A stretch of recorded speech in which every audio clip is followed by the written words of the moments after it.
எல்லோருக்கும் வணக்கம். Welcome back to easy kitchen. இன்றைக்கி ஈஸி கிச்சனில் பேச்சுலர் ஸ்பெஷல் ஐட்டத்தில் இன்றைக்கி சாதம் எப்படி சாஃப்டாக வடிக்கலாம் அப்படின்னு சொல்லித்தரேன். இதுக்கு தேவையான இன்க்ரீடியன்ட்ஸ்: புழுங்கல் அரிசி எடுத்திருக்கேன், தண்ணி, நெய் ஒரு ஸ்பூன் எடுத்திருக்கேன். இந்த அளவு எடுத்திருக்கேன் நான். இப்போ இதில் அரிசி பாருங்கள், இந்த மாதிரி ஃபுல்லாக மூணு டம்ளர் அரிசி எடுக்கிறேன் நான். இந்த மாதிரி ஃபுல்லாக 2 3. இது ஃபுல் பாயில்டு புழுங்கல் அரிசி, சிவாஜி பிராண்ட் எடுத்து வாங்கியிருக்கேன் நான். பாருங்கள், 3 டம்ளர் அரிசி. இப்போ இது நல்லா கழுகி எடுத்துகிட்டு வரேன். பாருங்கள், அரிசி நல்லா கழுகி வச்சுருக்கேன். இப்போ இதில் 3 டம்ளர் அரிசிக்கு 7.5 டம்ளர் தண்ணி விட்டுருக்கேன். இதில் 1 டம்ளர் அரிசிக்கு 2.5 டம்ளர் தண்ணி. இது பச்சரிசி இல்லை, புழுங்கல் அரிசி. பச்சை அரிசிக்கு ரேஷியோ வேறே ஆகும். இது நல்ல புழுங்கல் அரிசி.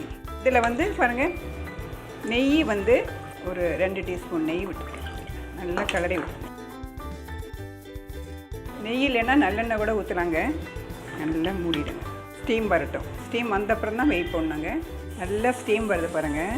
இந்த மாதிரி ஸ்டீம் வரும்போது தான் இந்த வெயிட்டை நம்ம போடணும். வெயிட் போட்டு ஒரே ஒரு விசில் வந்த உடனே அப்படியே கேஸை ஸ்லோ பண்ணிவிடுங்க.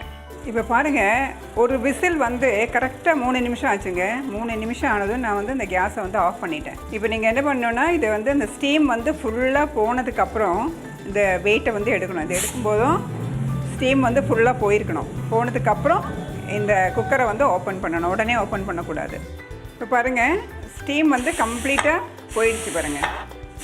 இந்த மாதிரி ஃபுல்லாக போயிடுச்சு. இப்போ ஃபுல்லாக போயிடுச்சு பாருங்கள். இப்போ மெதுவாக லிஃப்ட் பண்ணி பாருங்கள், சாதம் பாருங்கள், சூப்பரான ரைஸ் எவ்வளோ சாஃப்டாக இருக்குது பாருங்கள். அது பாருங்கள், இது குக்கர்லேயே வைக்கக்கூடாது. இந்த சாதம் குக்கர்லேயே வச்சிங்கன்னா நீங்கள் ஈவினிங் ஆகிறதுக்குள்ளே இதை அப்படியே கட்டியாக ஆகிடும் சாதம். இது ரெடி ஆகிடும். உடனே நம்ம என்ன பண்ணணும், அது அப்படியே ஒரு ஹாட் பேக்கில் கொட்டிடுங்க.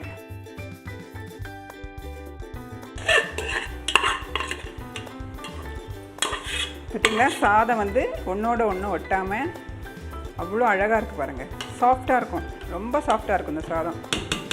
அதுக்கு தான் நெய் விட்டுருக்கேன். நெய் இல்லைன்னா நீங்கள் நல்லெண்ணெய் கூட ஊற்றலாம். இது இப்போது இந்த சாதம் நைட்டு வரைக்கும் அப்படியே இருக்குங்க.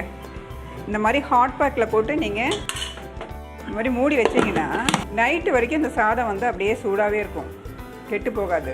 பேச்சுலர்ஸ் எல்லாம் ஈஸியாக சூப்பரான சாதம் வடிக்கலாம். இந்த மாதிரி நீங்களும் இதே மாதிரி சாதத்தை பண்ணி குக்கரில் வடிச்சிட்டு உங்கள் ஃபீட்பேக் கொடுங்க.